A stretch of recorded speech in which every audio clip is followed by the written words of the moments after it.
오늘은요, 사람이 아니라 하나님이라서라는 제목으로 말씀을 나누겠습니다. 호세아 10장, 11장을 중심으로 좀 나눠보려고 합니다. 여러분, 최근 그 미니멀 라이프가 유행을 했습니다.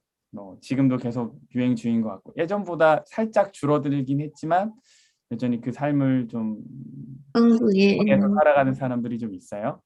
그게 뭐냐면, 이제 미니멀 라이프가 뭐냐면, 삶의 어떤 그 스타일을 아주 단순한 생활 방식으로. 그래서 불필요한 물건이나 일들을 다 줄이는 거예요. 그리고 내가 지금 가지고 있는 것에 만족하는 특징을 가지고 있습니다. 그래서 미니멀 라이프다. 그러면 집도 줄이고, 짐도 줄이고, 먹을 것도 줄이고, 다 줄이는 거예요. 최소한 하는 거예요. 그래서 물건을 적게 소유하면서 생활이 단순해지고, 그럼 이제 마음과 생각이 정리된다. 그러면 내 삶이 아주 풍요로워진다. 뭐 이런 거예요. 그래서 이런 생활 방식을 실천하는 사람들을 뭐라 그러냐면 미니멀리스트라고 합니다. 근데 그러면서 함께 주목받았던 것이 있는데, 그게 뭐냐면 미니멀 인간 관계입니다. 사람들이 관계로 인해서 사실 많은 피로감을 느끼잖아요. 그래서 무슨 책이 나와 있는가 하면 인간관계를 잘 정리하는 그런 방법을 알려주는 책들이 또 있어요. 그래서 이제 뭐 무슨 책들이냐면 관계 정리가 힘이다. 뭐 이런 책입니다. 인간관계를 잘 정리해야지 내가 힘이 있다. 그게 능력이다. 이렇게 말하는 거예요. 이 책의 한 줄 요약이 결국 뭐냐면요. 필요 없는 인간관계는 버려라입니다. 어떤 관계 버리라고요? 필요 없는 인간관계 버려라. 네. 근데 사실 우리가 살면서 가장 큰 스트레스 중 하나가 이제 관계로 인한 스트레스 아니겠어요? 그래서 여기 좀 정리를 해야 되는 사람에 대한 소개가 있어서 제가 여러분께 좀 소개를 하려고 합니다. 정리해야 되는 사람이 있대요. 제가 좀 소개를 해드립니다. 자, 첫 번째는요. 소문을 좋아하는 유형이에요. 가십 이렇게 얘기하는데 이런 얘기가 있습니다. 대의는 큰 사람은 아이디어를 논하고 보통 사람은 사건에 대하여 이야기하며 소인배는 사람에 대해 떠들어댄다. 이런 얘기가 있어요. 그러니까 소문을 좋아하는 사람이에요. 특별히 어떤 소문이냐면 사람에 대한 소문을 좋아하는 사람이에요. 이런 사람 어떻게 해야 된다고요? 관계 정리해야 된대요. 소문을 좋아하는 사람은 다른 사람의 불행으로부터 나름의 기쁨과 희열을 느끼거든요. 이런 사람은 관계 정리해야 된다는 거예요. 두 번째는 어떤 사람이냐면 신경질적인 유형의 사람이에요. The temperamental이라고 영어로는 말하는데 이 사람이 어떤 사람인가 하면 감정을 제어할 수 없는 사람들이에요. 그래서 막말을 하고 내가 지금 어떤 감정을 느끼고 있는지를 그 막말을 통해서 다 드러내는 사람이에요. 또 이런 사람 특징이 뭐냐면 나의 문제의 원인 중 하나가 너다라고 생각하는 사람이에요. 그러니까 내가 지금 겪고 있는 어려움이나 불편함들의 문제의 원인은 너다라고 생각하기 때문에 그 불편한 감정들을 거리낌 없이 다 표출하는 거죠. 이런 사람 관계 정리해야 한다라고 말해요. 세 번째는요. 피해자 유형이에요. 늘 피해자라고 생각하는 사람이에요. 피해의식이 아주 강한 사람이에요. 그래서 어려운 상황을 마주하게 되면 모든 책임에서 적극적으로 피하려고 합니다. 사실 어려운 상황을 마주하면 건강한 사람들은 어떻게 하냐면 그거를 이제 책임을 지고 그거를 극복하려고 하거든요. 근데 이 사람들의 특징은 뭐냐면 그 책임을 다 피하려고 한다라는 거예요. 네 번째는 the self-absorbed라고 하는데 자신한테만 관심이 많은 사람이에요. 자신에게만 몰두하는 사람입니다. 다른 사람과의 관계는 크게 의미가 없다고 생각해요. 그럼 이런 사람들에게 있는 그 주변인들, 소위 말하는 친구는 어떤 존재인가? 그냥 내 자존심을 유지하기 위한 도구예요. 내가 아무런 친구가 없으면 외로워 보이잖아요. 그렇게 보이기는 싫어요. 그래서 뭐 하냐면 친구를 사귀어요. 그러니까 이 친구들은 결국 뭐냐면 나의 자존감과 자존심을 유지하기 위한 도구라는 거예요. 이런 사람 관계 정리해야 된다라는 거예요. 안 그러면 어떻게 돼요? 내가 피곤해진다라는 거예요. 다섯 번째는요. 질투가 많은 사람이에요. The envious 이렇게 얘기하는데 질투하는 사람. 이 사람들은 다른 사람들을 항상 부러워해요. 그래서 무슨 일이 어떠냐면 나에게 좋은 일이 있어도 만족을 하지 못합니다. 이런 사람 관계 정리해야 한다라고 말해요. 여섯 번째는 어떤 사람이냐면 뒤에서 조종하는 사람. 뒤에서 조종하는 사람. 다섯 번째? 여섯 번째 숫자가 잘못됐네. 여섯 번째 사람은 뒤에서 조종하는 사람. The manipulator라고 하는데 이 사람들의 특징이 뭐냐면 주변 사람들이 무엇을 좋아하고 무엇을 재미있어 하는지를 아주 잘 파악하고 있어요. 그러니까 사람을 아주 잘 파악해요. 그런데 이 사람들이 주변 사람들을 잘 파악하는 이유는 보통 이제 가까운 친구와는 좀 달라요. 뭐가 다르냐면 이 사람들은 다른 사람들이 무엇을 좋아하고 무엇을 싫어하는지에 대한 정보를 자신의 이익을 위해서 숨겨진 목적을 위해서 이용하는 사람이에요. 그래서 이 사람이 이걸 좋아해? 그러면 어떻게 하냐면 뒤에서 이 사람은 이걸 좋아하니까 내가 이렇게 해서 나의 이득을 좀 챙길 수 있겠다. 항상 뭔가를 바라는 사람. 뒤에서 조정하는 사람. 이런 사람 어떻게 해야 되냐면 관계 끊으라고 말해요. 그 다음 일곱 번째는 부정적인 사람이에요. 이 사람이 방에 들어오면 그냥 그 자리가 일단 어두워져요. 그리고 사람들도 막 기분이 다운이 돼요. 그리고 느끼고 싶지 않은 기억들을 막 떠올리게 만들어요. 이런 사람 어떻게 해야 되냐면 관계 끊으래요. 여덟 번째는 타인의 불행을 즐기는 사람이에요. 이 사람은 다른 사람의 불행과 비참한 상황으로부터 만족을 얻는 사람이에요. 이런 사람 관계 끊으래요. 아홉 번째는 타인을 업신 여기는 사람이래요. 영어로는 더 judgmental이라고 하는데 자신과 다른 사람을 존중하지 못하고 상대방으로부터 배울 것이 없다고 생각하는 사람이에요. 무엇인가를 막 이야기하려고 하면 누군가가 이야기하려고 하면 그냥 막아버리는 사람이에요. 너가 뭘 알아? 그것밖에 모르면서 뭐 이렇게 얘기하는 사람이에요. 이런 사람 어떻게 하냐면 관계 끊어야 된대요.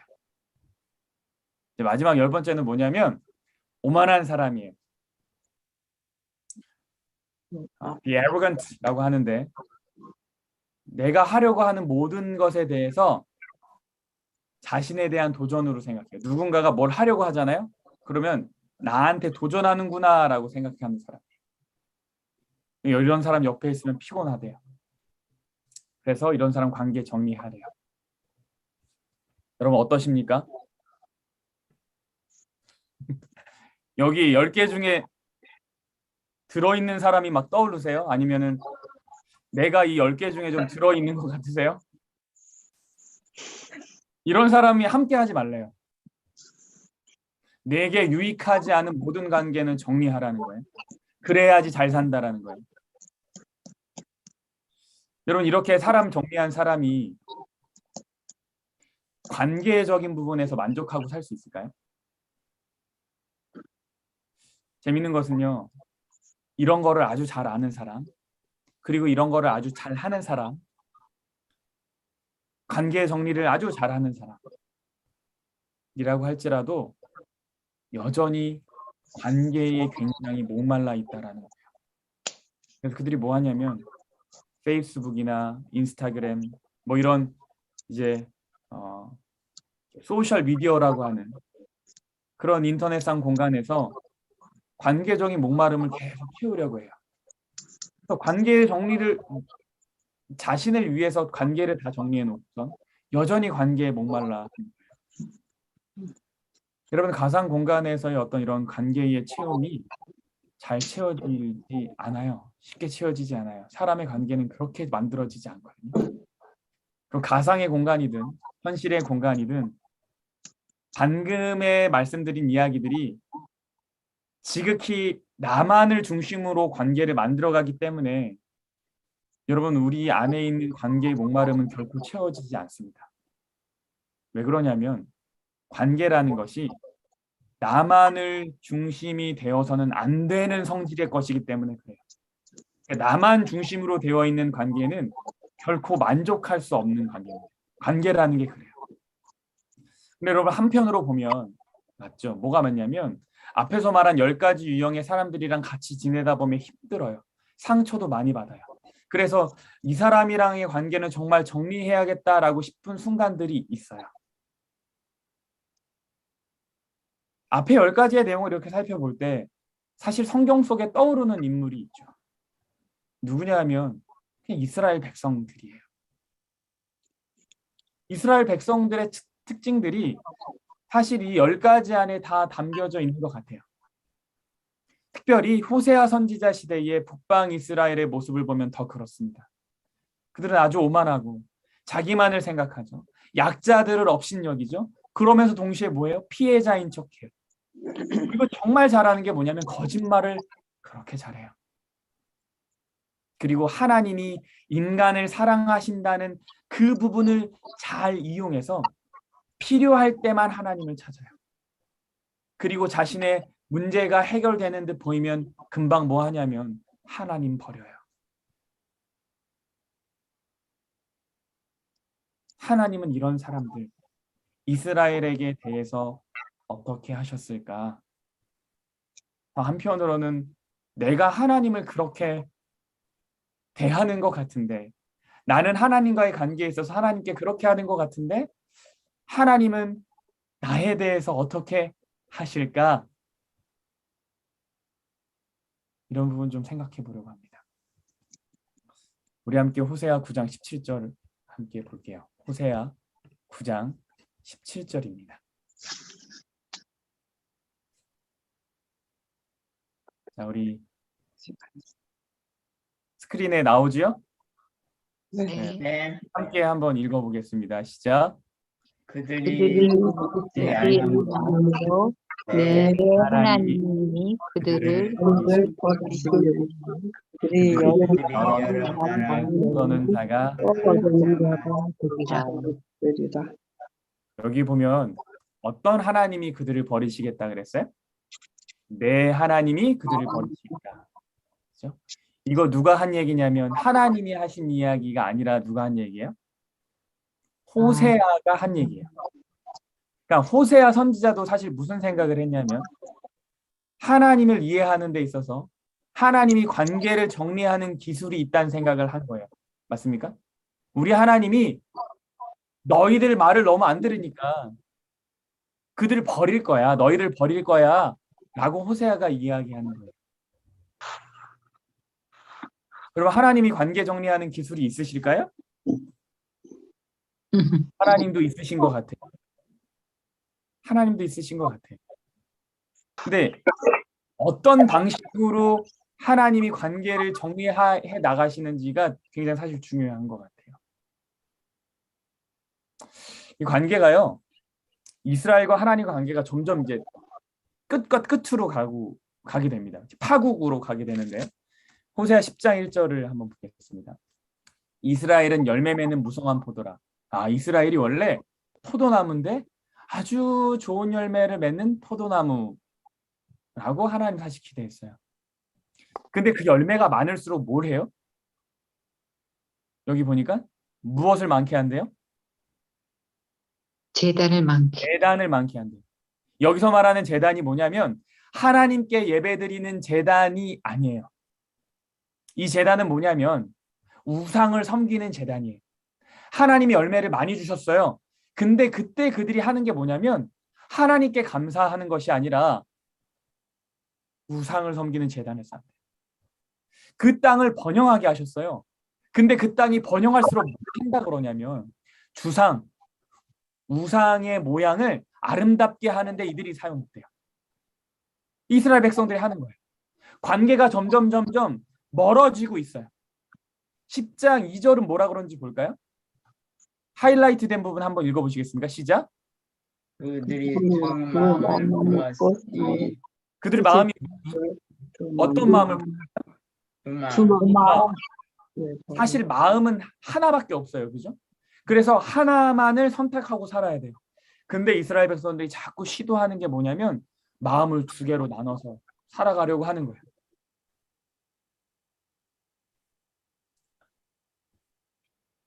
자, 3절도 보겠습니다. 그들이 이제 이르기를 이스라엘 백성들이 뭐 하냐면 우리가 누구를 두려워하지 않는다고 합니까? 하나님을. 원래 하나님이 가르쳐 주시고 싶은 이야기가 뭐예요? 원래 우리가 저희 출애굽기를 금요일 저녁에 이제 공부를 했었었는데 다시 돌아가면 이제 시작해야 될 것 같은데 누구를 경외하며 살지, 누구를 두려워하며 살지 이것이 우리 삶에 꼭 필요한 주제인데 이스라엘 백성들이 결국 어떤 단계까지 갔냐면 하나님을 여호와를 두려워하지 아니하는 단계까지 간 거예요. 이게 어떤 단계냐면 바로랑 똑같은 단계예요. 바로도 하나님을 두려워하지 않고 누구를 두려워했었습니까? 사람들을 두려워했었어요. 근데 이스라엘 백성들이 그렇게 됐다는 거예요.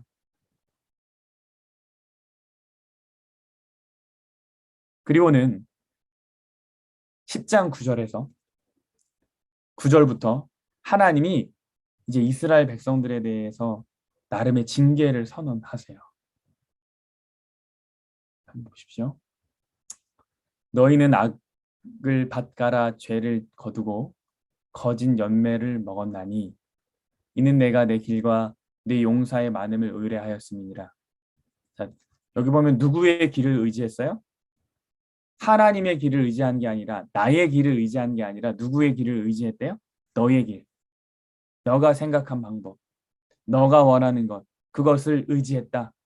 그리고 무엇을 의뢰했대요? 용사의 많음. 하나님 편에 있는 용사를 의지하는 것이 아니라 너의 용사. 너가 생각하는 방법들. 사람들. 그런 것 많이 의뢰했대요.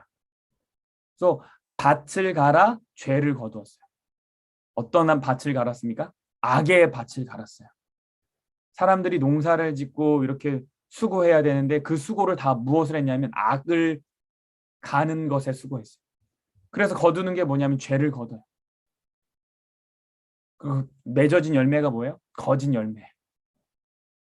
이렇게 살았다는 거예요.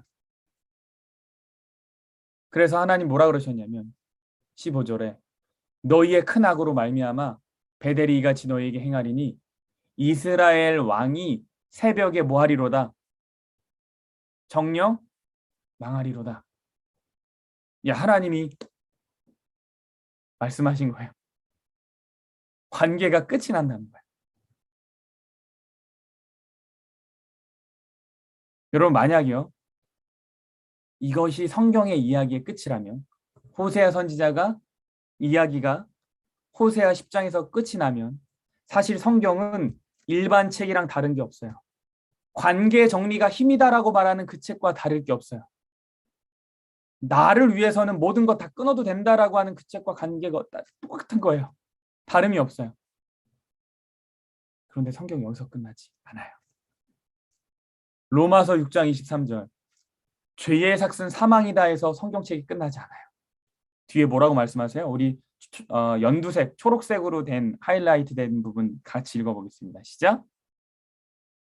하나님의 은사는 그리스도 예수 우리 주 안에 있는 무엇다? 영생이다.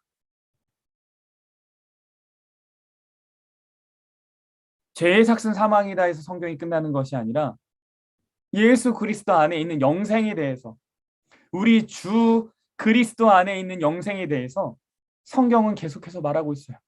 성경은 여기까지 가는 거죠. 그래서 호세아 11장에는 무슨 이야기가 있는가 한번 보겠습니다. 관계를 유지하는 데 있어서 정말 중요한 것 무엇일까? 하나님이 이제 이 관계를 정리하고 유지하기 위해서 하나님이 이제 선택하신 방법인데 11장 1절이에요. 보세요. 이스라엘이 어렸을 때에 내가 사랑하여 내 아들을 애굽에서 불러냈거늘. 이 보세요. 영어로 성경 보면 When Israel was child, 이스라엘이 어렸을 때에, 아이였을 때에 I loved him, 내가 그를 사랑했다. And out of Egypt called my son, 내가 그를 불렀다. 내 아들을 불렀다. 이렇게 말씀하세요. 이 지금 11장 1절에서의 이야기를 그 11장에서 지금 읽고 있는 내용들을 잘 기억하시면서 보세요. 2절이에요. 선지자들이 그들을 부를수록 그들은 점점 멀리하고 바알들에게 제사하며 아로새긴 우상 앞에서 분향하였느니라. 그런데 그들은 잘못된 길을 갔다. 이렇게 말씀하셨어요. 3절에서 뭐라고 하냐면 그러나 내가 그들 아주 어렸을 때부터 이렇게 사랑하고 불러내고 이렇게 했는데 그들이 잘못된 길로 갔지. 그러나 내가 에브라임이 이스라엘입니다. 걸음을 가르치고 내가 그들을 고치는 줄을 내가 팔로 안았음에도 내가 그들을 고치는 줄을 그들은 알지 못했다. 근데 여기 하이라이트된 부분만 좀 볼게요. 내가 이스라엘에게 뭘 가르쳤어요? 걸음을 가르쳤어요. 그리고 뭐 했대요? 안아주었대요. 그리고 뭐 했냐면 하나님이 그들은 잘 몰랐지만 하나님이 그렇게 그들을 사랑하는지 잘 몰랐지만 하나님이 무엇 하셨냐면 4절에 내가 사람의 줄, 곧 어떤 줄이요? 사랑의 줄로 그들을 이끌었고 그들에게 대하여 그 목에서 멍에를 벗기는 자 같이 되었으며 그들 앞에 무엇을 주었다고요? 먹을 것을 주었다. 1절부터 4절까지의 특징이 있어요. 이게 뭐냐면 계속해서 과거 동사가 사용된다라는 거예요. was, loved, called, taught, 안았고 고쳤고 이끌었고 먹을 것을 주었고 하나님이 다 뭐하냐면 지금 11장에 들어서 옛날을 회상하는 거예요. 제가 이제 집에 와서 이제 부모님 컴퓨터 책상에 앉아서 제가 이제 뭐 이렇게 말씀도 보고 이제 일도 보고 하는데 이 컴퓨터 안에 뭐가 있나 봤더니 어렸을 적 저희 아이들 동영상이랑 사진들이 가득 있는 거예요. 그러니까 저희가 틈틈이 보내드렸던 것을 아버지께서 잘 정리를 해가지고 컴퓨터에 이렇게 넣어놓으셨어요. 그래서 저도 그 옛날 아이들 그 큰애 예완이 어렸을 적 아주 깐난쟁이 때부터의 사진이나 영상을 이렇게 봤어요. 근데 아주 새롭더라고요. 그리고 그때에 그 아이를 바라보면서 행복했던 기억들, 사랑했던 기억들, 그때의 이야기들이 막 또 떠올라요. 하나님이요. 말을 안 듣고 계속 하나님의 품을 떠나려고 하는 이스라엘 백성들을 관계를 이제 정리하는데 딱 끊어내서 정리하시는 게 아니라 다시금 싸매시려고 노력하시는데 하나님이 하신 게 뭐냐면 그 옛날에 하나님께서 이들을 어떻게 인도하셨나를 하나님 떠올리셨어요. 그들의 옛날 모습들을 떠올리시는 거예요. 과거의 모습을 회상하시는 거예요. 그러면서 무슨 얘기를 또 사용하셨어요? 어렸을 적에. 너가 어렸을 적에. 여러분 사람에게 성경에서 사람을 두고 어렸을 적이라는 표현은 많이 하는데 나라를 두고 말하는 곳은 사실 없어요. 별로 없어요. 근데 하나님이 이스라엘이라는 나라를 두고는 너희들이 어렸을 적에 이라고 말하는 거예요. 이게 지금 무슨 마음이냐면 부모 마음이에요. 그래서 하나님이 뭘 하셨대요? 걸음을 가르치셨대요. 우리가 어렸을 적에 다 자식들 걸음만 가르치셨던 거 기억납니까? 손주들 걸음만 가르치셨던 거 기억나세요? 그들을 사랑하는 마음으로 붙잡아 놓고 한 걸음 한 걸음 뗄 때마다 얼마나 우리가 환호하고 좋아하고 기뻐하고 하나님이 이스라엘 백성들을 생각하면서 그때를 기억하시는 거예요. 야, 내가 너 걸음을 가르쳤잖아. 너 한 걸음 한 걸음 뗄 때마다 내가 기뻐했잖아. 그리고 그들이 넘어질 때 뭐 했냐면 안아주잖아요. 하나님이 그들을 안아줬대요. 그 지금 다 기억하시면서 말씀하시는 거예요. 그러면서 뭐라고 하셨냐면 4절에 내가 사람의 줄, 곧 사랑의 줄로 그들을 이끌었다라고. 그 말하셨어요. 쇠사슬 같은 줄로 한 것이 아니라 사람을 이끄는데 사랑의 줄로 이끌었대요. 이게 하나님이 지금 땡기시는 게 뭐 강아지 목에다가 뭐 짐승들 목에다가 이렇게 묶어놓고 맹수들 목에다가 묶어놓는 그런 줄을 말하는 것이 아니에요. 이 표현의 뉘앙스를 우리가 잘 이해해야 해요. 하나님이 우리에게 주신 줄은 사랑의 줄. 하나님이 그것으로 이끌었대요. 근데 사실 이것이 사랑의 줄이었기 때문에 관계가 정리가 되더라고요. 무슨 얘기냐면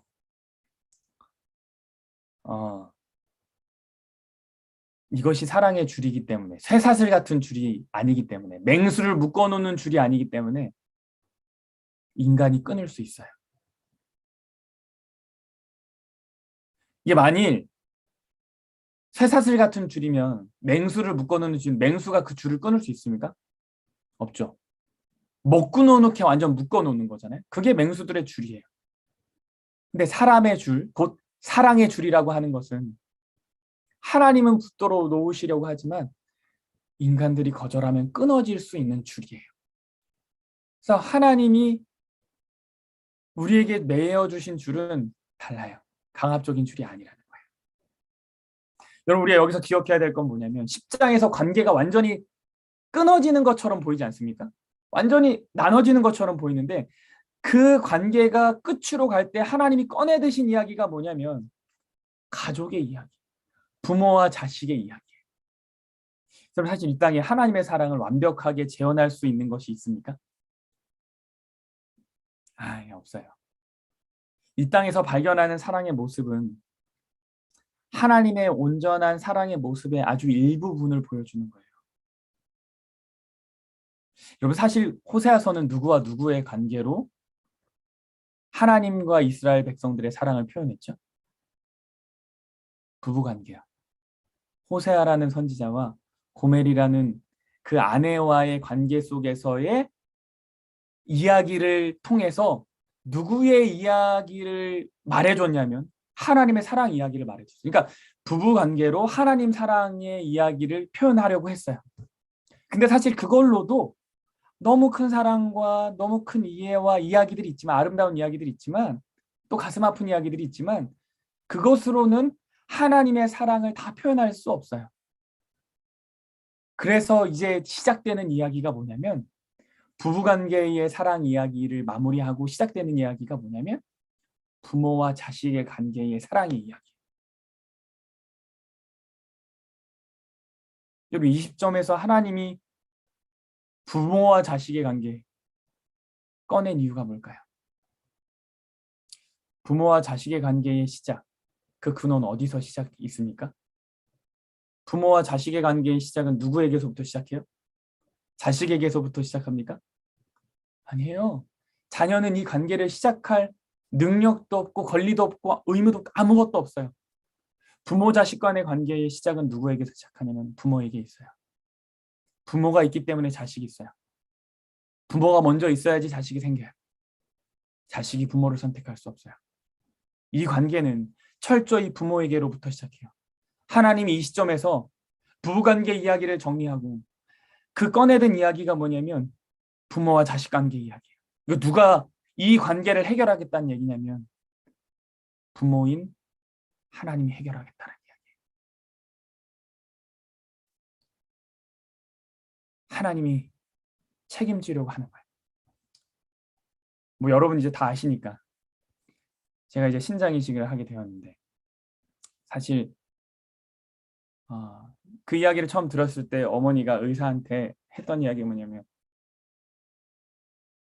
선생님 제가 주겠습니다 이렇게 했어요.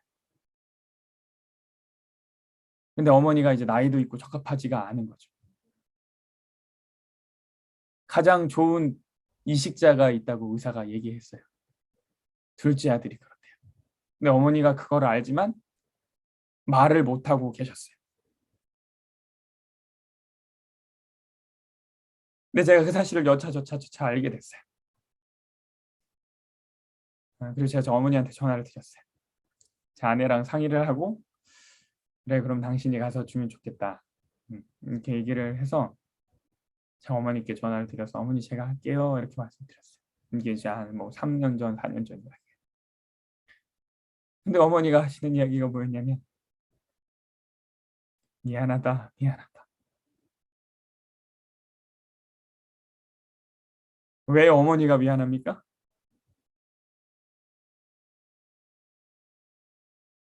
내가 해결하고 싶어서 그래. 어머니 당신께서 해결하고 싶으니까, 아버지께서 해결하고 싶으니까 이것을 자신이 해결해야 될 일이라고 생각하니까 저한테 계속 미안하대요.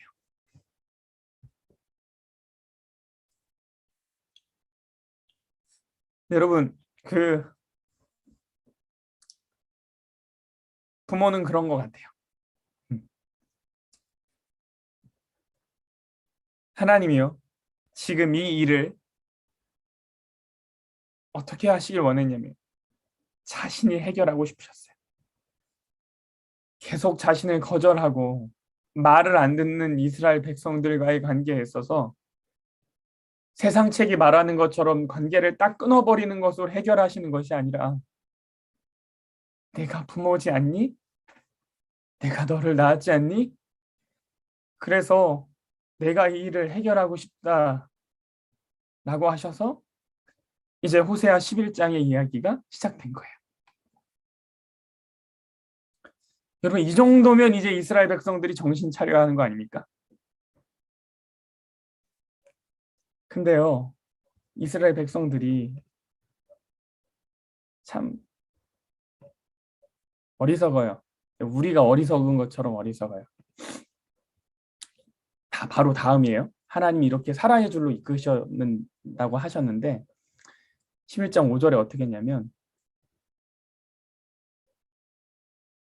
그들은 애굽 땅으로 되돌아가지 못하게 건을 내게 돌아오기를 뭐한대요? 싫어한다. 이렇게까지 했는데 내게 돌아오기를 싫어했대요. 그래서 결국은 아수르 사람이 그 임금이 될 것이다. 아수르에게 멸망을 당할 것이다. 이렇게. 7절에 내 백성이 끝끝내, 이런 표현 사실 찾기 쉽지 않아요. 성경 안에 끝끝내 이런 표현 잘 없는데, 내 백성이 끝끝내 내게서 물러가나니 비록 그들을 불러 위에 계신 이에게로 돌아오라 할지라도 일어나는 자가 하나도 없다. 오라고 해도 오지 않고 불러도 대답하는 사람이 없고 일어나는 사람이 하나도 없어요. 어떻게 하면 좋습니까? 하나님이 고비의 순간을 맞이하신 거예요. 하나님 선택하셔야 돼요. 어떤 선택을 하냐면 이렇게까지 했는데도 말을 안 들으니까 재판장으로 끌고 가서 판결을 내리고 벌을 내리든지 아니면 구원의 계획을 실행하시든지. 근데 여기에서요, 우리 하나님이 어떻게 해서든 이스라엘 백성들, 자신의 백성에게 사망 선고하는 것을 피하고 구원하려고 애쓰시는 모습을 볼 수 있어요. 그러니까 호세아는 이제 뭘 얘기하려고 하냐면 논쟁을 하시는 하나님을 이제 보여주게 되거든요. 하나님 안에서 갈등하는 이야기가 나와요. 근데 이들을 구원하고 싶지 않아서 갈등하는 게 아니라 하나님의 법대로라면 이들이 멸망받아야 마땅한데 멸망시키지 않기 위해서 말쓰는 모습이 나옵니다. 8절이에요. 에브라임이여 이스라엘 백성들 말해요. 내가 너를 어찌 놓겠느냐. 이렇게 분명 말했어요. 위에서 끝끝내 내게서 물러가고 내가 불러도 대답도 안 하고 일어나지도 않고 내게 돌아오지도 않고 너 이렇게 했어. 그러고 나더니 그 8절에 그 다음 절에 뭐라 그러냐면 그런데 이스라엘아 내가 어찌 너를 놓겠느냐. 이스라엘이여 내가 어찌 너를 버리겠느냐. 내가 어찌 너를 아드마같이 놓겠느냐. 어찌 너를 스본같이 두겠느냐. 내 마음이 내 속에서 돌이키어 나의 국률이 온전히 불붙는 듯 하도다. 이게 뭐냐면 아드마랑 스보임이 뭐냐면요. 신명기에 나오는데 소돔과 고모라 옆에 있던 성읍이에요. 아주 작고 보잘것없는 성읍이에요. 근데 이 성읍들이 소돔과 고모라가 멸망될 때 같이 멸망을 당한 땅이에요. 아주 보잘것없고 조그만 거. 근데 하나님이 이스라엘 백성들을 보고 뭐라 그러셨냐면 내가 너를 어찌 버리느냐, 어찌 놓겠느냐, 내가 어찌 너를 아드마같이 놓겠느냐, 어찌 너를 수보임같이 놓겠느냐. 그러더니 내 마음이 내 속에서 뭐 했대요? 돌이켰대요. 원래대로라면 멸망받아야 돼요. 하나님 버리고 말 안 듣고 아주 그렇게 말을 안 들을 수가 없어요. 그러면 멸망당해야 돼요. 하나님 법에 의하면. 근데 하나님이 그 안에서 돌이키시는 거예요. 그 안에 마음이 이스라엘 백성들을 향한 마음이 불붙는 듯해서 이들을 멸망하게 둘 수 없는 거예요. 이런 거예요. 어떻게 하나님이요 자기 백성을 다른 신을 섬기는 다른 민족에게 보낼 수 있겠어요? 아드마와 스보임 그렇게 멸망당하게 하겠어요? 여러분, 사랑하는 자녀 때문에 괴로워하는 아버지의 마음이 들리십니까? 어머니의 심정이 들리십니까? 그러니까 앞에서 내용 11장 1절부터의 내용을 쭉 정리하면 이런 거예요. 나는 너가 어렸을 적부터 너를 키웠어. 너를 낳았어. 나는 너에게 걸음마를 가르쳤어. 나는 내 모든 것을 너에게 주었어. 나는 너를 애굽에서 구해냈어. 나는 너에게 힘을 주었어. 나는 너가 세상을 구원하는데 필요한 아주 유용한 그런 나의 힘이 될 거라고 생각했어. 그런데 이스라엘, 너가 나를 버렸어. 나는 너에게 어떻게 할 수 있을까? 나는 너에게 벌을 주어야만 해. 너는 사망 선고를 마땅해. 너를 사랑하고 회개하라는 내 부름을 너가 거절했어. 그 대신 포로가 되라는 아수르의 부름에 응답했어. 그런데 이스라엘아, 내가 너를 어떻게 그렇게 내버려 둘 수 있겠냐? 그런데 내가 어떻게 너를 그렇게 보낼 수 있겠냐? 그리고는 하나님이 내리신 결정이 있어요.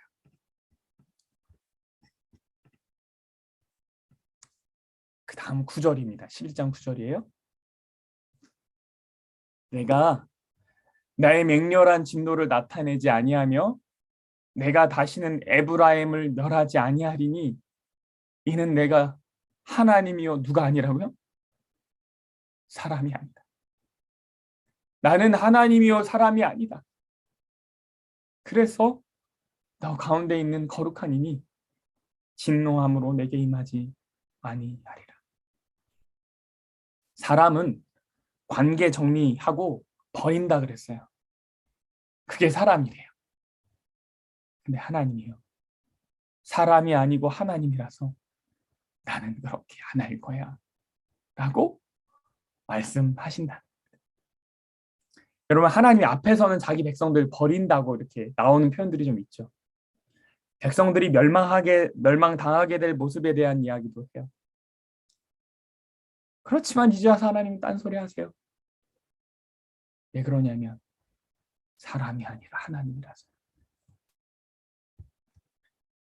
여인이 어찌 그 젖 먹는 자식을 잊겠으며 자기 태에서 난 아들을 긍휼히 여기지 않겠느냐. 그들은 혹시 잊을지라도 나는 너를 잊지 아니할 것이다. 사람이 아니라 하나님이라서. 사람이 아니라 하나님이라서 하나님이 그렇게 하지 않으십니다. 여러분, 그래서요. 하나님의 심판의 과정은 이거 다 지나야지 내려지는 거예요. 하나님이 분노해서 심판을 내리는 것이 아니고요. 인간이 하나님을 완전히 그냥 떠나는 거예요. 이런 호소를 등지고 떠나는 거예요. 하나님은요. 사랑의 줄로 거시는 분이지 맹수를 다루는 쇠사슬 같은 줄로 매시는 분이 아니기 때문에 그래요.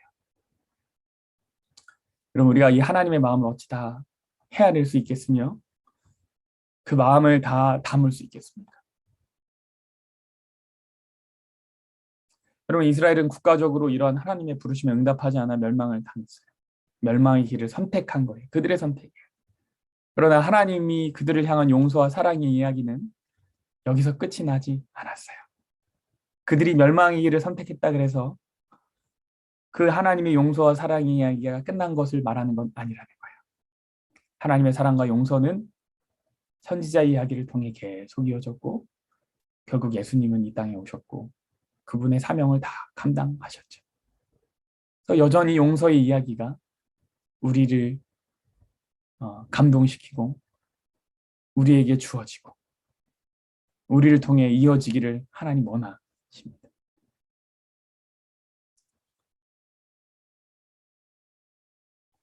호세아 마지막 장인 14장 1절은 이렇게 시작해요. 이스라엘아, 너희 하나님 여호와께로 돌아오라.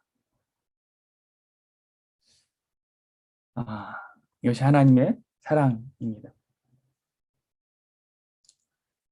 여러분, 사람과의 차이를 아시겠습니까? 사람은 그들이 불편해서 자신의 유익을 위해서 정리를 해요. 그리고 복수를 향해서 진노하기도 해요. 근데 하나님은요, 관계 정리를 어떻게 하시냐면, 정리를 하시긴 하시는데 끊임없이 사랑하는 것으로 관계 정리를 하세요.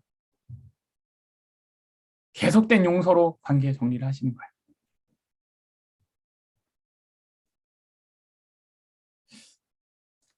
예레미야 31장 20절에 있는 말씀 읽겠습니다. 에브라임은 나의 사랑하는 아들 기뻐하는 자식이 아니냐. 내가 그를 책망하여 말할 때마다 깊이 생각하노라. 그러므로 그를 위하여 내 창자가 들끓으니 내가 반드시 그를 불쌍히 여기리라. 여호와의 말씀이니라. 하나님이 책망할 때마다 하신 건 뭐냐면 관계를 정리하시는 것이 아니고 그들을 향한 사랑이 불붙어가지고 생각하는 마음에 그들이 바른 길로 가도록 우리가 바른 길을 가기 원하시는 마음에 그렇게 하신 거예요.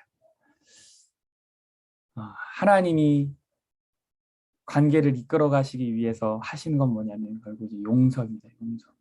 끊임없이 용서하신 것. 그것이 하나님이 선택하신 관계를 유지하고 정리하는 방법이에요. 수많은 인간관계 책들에서 다루지 않은 가장 중요한 관계의 핵심이 있는데 그것이 뭐냐면 사실 용서예요. 관계 정리가 힘이다. 그 책에서 말하는 것 중에 말하지 않는 게 뭐냐면 용서입니다.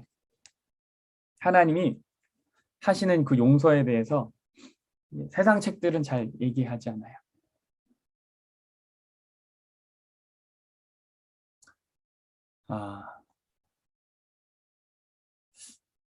하나님이요, 오늘도 우리를 향해서 계속해서 사랑을 베푸십니다.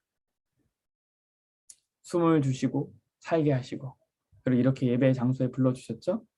이게 왜 그러냐면 용서가 있기 때문이에요. 은혜가 있기 때문이에요. 우리에게 질문해 봐야 됩니다. 우리가 그 용서를 받아들일 것인가? 그분께 나의 마음을 드리고 관계를 회복할 것인가?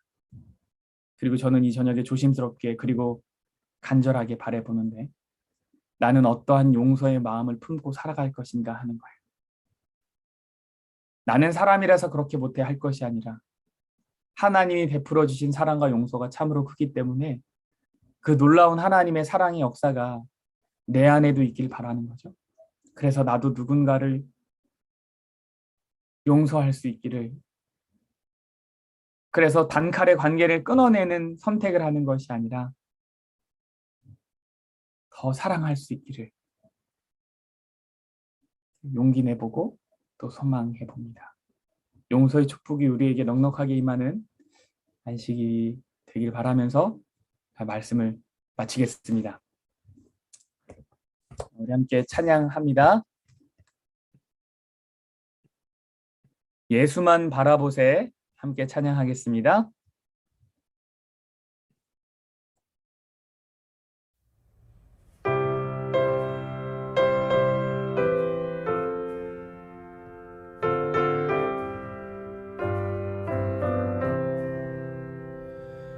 예수만 바라보세 예수만 쳐다보세 믿음의 주 되신 예수만 바라보세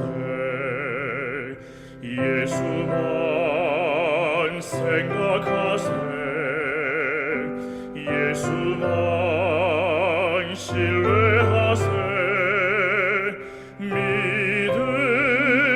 주 되신 예수만 바라보세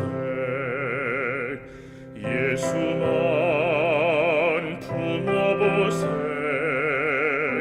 예수만 모셔보세 믿음의 주 되신 예수만 바라보세.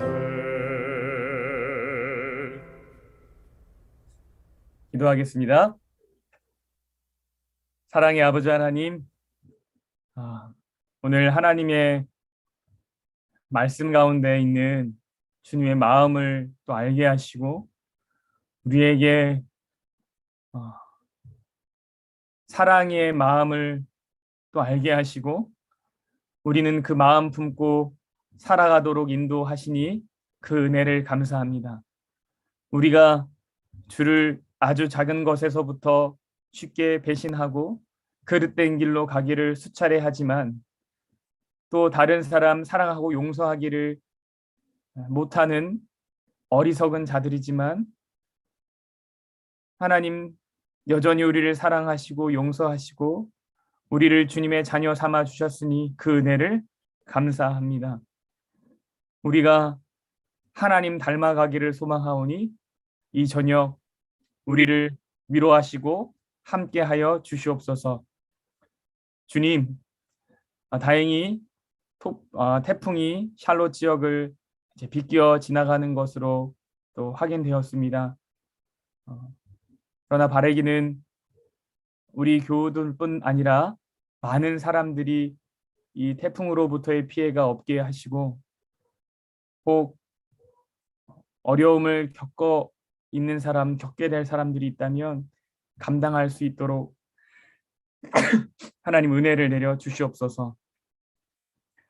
주신 안식일 주 안에 쉼을 누리고 회복을 누리고 평안함을 누리게 하여 주시옵소서. 특별히 회복이 필요하신 우리 안순업 집사님과 함께 하시고 그 가정에게 크신 하나님의 위로가 있게 하시고 평안이 있게 하시며 주의 자녀가 되기로 결심한 우리 이수진 집사님 동생분에게도 하나님의 천사로 그 마음을 크게 붙들어 주셔서 하나님 영광 받으시고 하늘까지 함께 가는 기쁨의 동역자들 되도록 인도하여 주시옵소서. 예수님 이름으로 간절히 기도합니다. 아멘.